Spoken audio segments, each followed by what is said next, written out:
What up, fam? Welcome to part 3 of 5K specific training. In this phase, we got the speed specific phase, the phase that you run more specific to 5K race pace. If you guys haven't done so already, please consider hitting that subscribe button, smashing that like button, and give me a follow on social media. Links will be in the description down below. If you guys want to see part 4, the sharpening phase, let's get this video up to 500 likes and I'll make part 4. Alright, so this is phase 3, the speed specific phase. Check out phases 1 and 2, link up with the cards if you guys haven't done so already. This is 5K training in a nutshell. So this phase lasts about 4 to 6 weeks, and I would also say that this phase is definitely the most physically, most demanding type phase of all the phases. The amount of stimuli or stress that's put on the body in this phase is pretty substantial to the point that your legs will probably feel pretty trashed after some of these workouts. But the cool thing about these workouts in this phase is that you probably get the most bang for your buck with these workouts in a very short amount of time. Literally, you can do like 3 VO2 max type workouts and you'll be back into shape as you were before.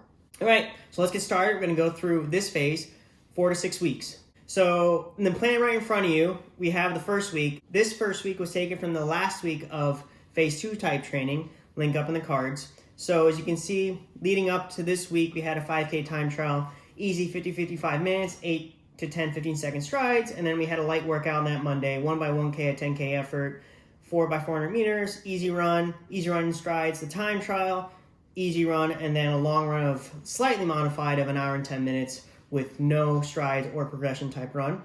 So the next week we begin the true phase 3 or speed specific type phase. And I want to let you guys know that I would say that right in front of you is probably more specific to a person that specializes in 5K and 10K versus, 15K to 5K or 3K to 5K. As you can see just by looking at this, and if you have some experience with coaching or coaching yourself or reading other running philosophies, you could tell that my plan in front of you is more strength-based than it is speed-based. And I would definitely say that strength is more important when it comes to 5K and up and less important in 5K and down. But there are people who have different muscle makeups, right? And that excel 1500 to the 5K and not, 5K and up. So right in front of you is strength. You can mix and match workouts to have it favor more of a speed type person, maybe do quarters of full recovery or more repetitions. But that's a topic for another video. So the first week we have 40-45 minutes, 6x15 second strides. We have a light amount of fartlek on that Monday to kind of recover from the week prior. We still want to stress the body, but we don't want to stress the body enough that you dig yourself a hole, right? We talked briefly about supercompensation in the last video. Check out that video on how when you stress the body, there's a loss in fitness literally right after. But if you stress your body appropriately and recover appropriately, you actually go stair step up past that previous state of fitness. It'll lead you to better performances. So light amount of fartlek, 2x90 seconds, 1-to-1 ratio, 90-second jog recovery, 4x60 seconds, 60-second jog recovery, 4x30 seconds, 30-second jog recovery, so on and so forth. We continue the trend of double days. In this phase, I added a third double day.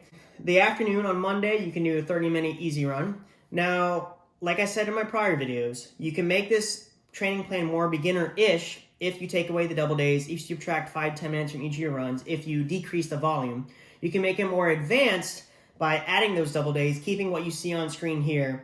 But I would say that right in front of you with the option of the double days is more of an intermediate. And like I said, you can make it more advanced by just adding more time. And I talked about why I like time over mileage in my other videos, so check out those videos. Tuesday, we have the easy run of 60-65 minutes. Wednesday, we have an easy run of 40-45 minutes with 6x15 second strides. And the PM, we have 30 minutes and lift. So the next 3 weeks from this point, we're going to lift about twice a week or so, and then we're going to cut back to once a week. Your body can maintain lifting type stimuli for about 6 weeks if you cut back to once a week. As we start to get more specific into speed and sharpening in phase 4, we have Thursday, we have 20-minute tempo, 4x30 second hills, and optional 30 minutes in the afternoon. Friday is your optional off day, and then Saturday, long run of an hour and 20 minutes with 6x20 second strides at the end. Sunday, 50-55 minutes, 8x50 second strides and lift. And then this Monday, we begin the true type VO2 max type workouts. The biggest bang for your buck for this. These workouts have to be, or the repetitions for these workouts, VO2 max type workouts, if you hit VO2 max type workouts, if it feels hard, you're huffing and puffing, that's what I like to call them, huff and puff type workouts. And they have to be at least 3 minutes in duration. I put 1,000 meters here because for most people, that is about 3 minutes in duration. Some people, they're less fit. You can cut back to 800. As long as you hit that 3 minute mark, that's okay. 5 to 6 by 1,000 meters hard with 90-second jog recovery, and then 4 by 200 meters with 200-meter jog recovery, and then PM you have 30 minutes in the afternoon. Easy run. Tuesday, midweek long run, as always, 70-75 minutes. Wednesday, easy run of 50-55 minutes, 8 by 15-second strides, optional 30 minutes in the afternoon in the lift. And then Thursday, we have cruise intervals, 5 by 1,600 meters at tempo effort with 1 minute jog rest. Tempo effort, some pace you believe you can maintain for at least an hour. Your half marathon effort, it should feel comfortably hard. You should be able to talk in small sentences. That is true tempo effort. Then Friday, you have an easy runner off. And Saturday, long run of an hour and 20 minutes with light progression at the end. Sunday, easy 50-55 minutes, 8 by 15-second strides. Monday, 8 to 12 by 400 meters hard. The rest for these, so this is an example. This workout is an example where you don't have to hit the 3-minute threshold, right, in order to achieve a good VO2 max type workout. As long as you keep the rest short, I'm sure you guys see some charts in books out there, specifically Jack Daniels, that if the rest is short enough, it takes some time to hit that VO2 max part. So probably in doing 400s, when you rest, have a jog rest once every 2 minutes. So if you run your 475 or in a minute and 15 seconds, you're going to get 45 seconds jog rest, and then you go again. So when you run, it takes some time to hit that VO2 max. So it may take 2 to 3 reps before you really start to hit huff and puff, is what I like to call it, and really start to benefit, from VO2 max type work. All these workouts, as always, include 10 to 20 minutes warm-up and cool-down drills and strides. And then here, PM, you have 30-minute optional in the afternoon. Tuesday, 70-75 minutes. Wednesday, easy run of 40-45 minutes, 8 by 50-second strides. PM, 30 minutes in the afternoon. Thursday, we have a 40-minute steady-state run at 15 to 20 seconds slower than your tempo pace. So that workout you did 2 weeks ago, that was 20 minutes at a pace you can hold for half marathon, an hour, that's comfortably hard. I want you to do that same thing, except you're going to go slower, but longer. So it helps with endurance and strength. Next we got Friday, easy run of 30 minutes, and then Saturday, long run of an hour and 20 minutes with 6 by 20-second strides at the end. We're down to the final 2 weeks of this phase. Remember, there's many philosophies to coaching. There's many philosophies or different approaches to types of training dependent on the runner. All right, this week we got Sunday, easy 50-55 minutes with 8 by 15-second strides and lift. And then Monday, we have another VO2 max type workout. I don't like doing these too much. They're really taxing on the body. Have a down week every 4th week, as you'll see coming up, with a time trial or a race. But we have 4 to 5 by 1,600 meters hard 5K effort with 3-minute jog rest. Some of you may say that the jog rest is too long, but that's okay, because it does take about 2 minutes at VO2 max type effort to actually hit VO2 max. So the rest for the 1,600 meters length does not really matter as long as you keep moving. You can take 4 minutes rest if you want. Then after that, we have 4 by 200 meters with 2-minute jog recovery to simulate the end of a race. Optional 30-minute run in the afternoon. Tuesday, 60-65 minutes. Wednesday, easy run of 40-45 minutes with 6 by 50-second strides. Optional 30-minute run in the afternoon.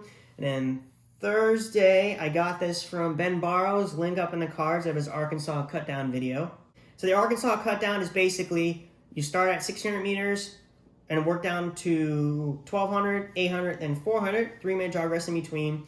And you're going to run these at roughly 3K effort. So this workout is pretty difficult. But what's going to happen here is that you have such a large stimulus. It takes about 8 to 10 days to benefit from a workout.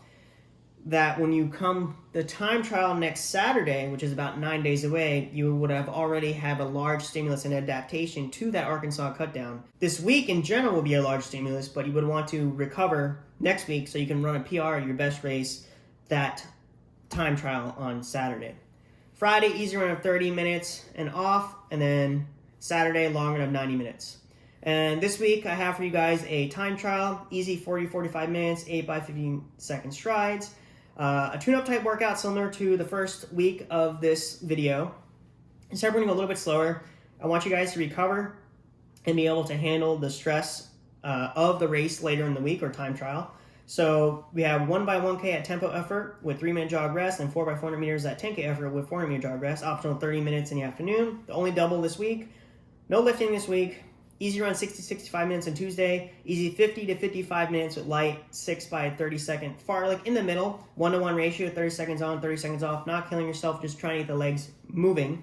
Thursday 40-45 minute easy run. Friday easy run of 30 minutes with 4 by 15 second strides to just get that turnover, raise that muscle tension, get ready to go on Saturday with a 5,000 meter time trial. I would do it on the track so you don't have to worry about anything. And yeah. That is phase 3 of 5K specific type training. I would say, like I said, more for a strength-based runner. We could tweak it a little bit for those that are more speed-based, 1,500 to 5K runners.